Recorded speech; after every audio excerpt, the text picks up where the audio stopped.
I saw Beetlejuice for the first time when I was in kindergarten while staying at a friend's house after school.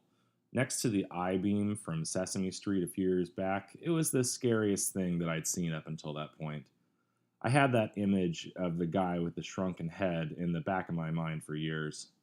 I saw it again as a teenager and several times since then, solidifying it as one of my favorite dark comedies and my all time favorite Tim Burton project.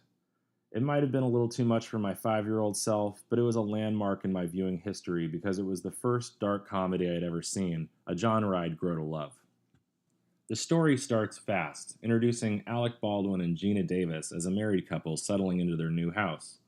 But on a routine errand, the unexpected happens when they run off the road to avoid hitting a dog and they drown in a river. Just the comic way that the film shoots this scene gives you an indication of its attitude towards morbidity the rest of the film, which is quite tongue-in-cheek. The frequent inclusion of calypso music, Harry Belafonte, and the frenetic Danny Elfman score only intensify this feeling of irreverence towards death in the film, which is what makes it pretty fun.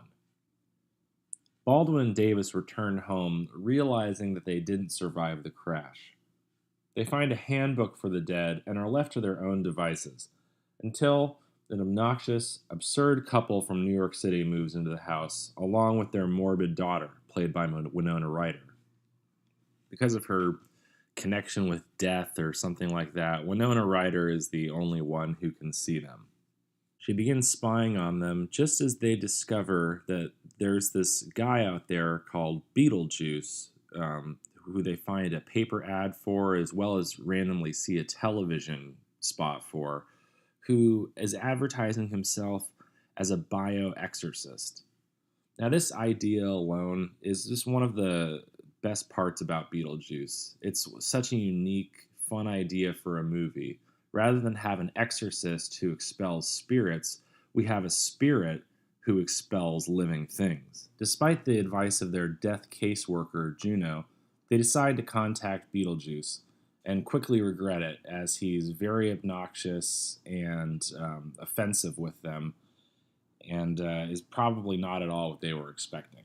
They attempt to scare away the couple on their own by making them dance in unison to some calypso song during dinner, which is one of the most iconic scenes in the film.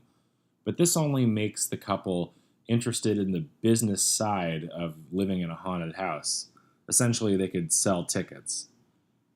Their interior designer friend, Otho, who also has a knack for communicating with the dead, decides to perform some kind of seance ritual where he resurrects Alec Baldwin and Gina Davis, only they age rapidly upon assuming their living form.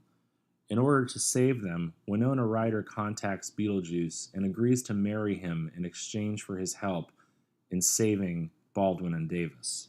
I'm not concerned with spoiling the end of the movie necessarily, but I'd just watch it for yourself. It's a really fun climax of all kinds of bizarre, vaudevillian, dark images rolled up into, this beautiful 80s wonderland of Tim Burtonness. There are a lot of great performances in this movie. It's Michael Keaton as the title character that steals the show.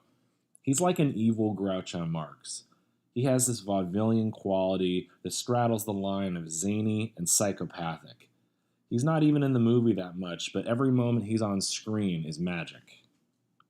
He also says a line that for some reason I think is so hilarious that every time I think of it, I just crack up. When he says that he's seen The Exorcist 167 times and it keeps getting funnier every time he sees it. I don't know what it is about that line, but it just cracks me up.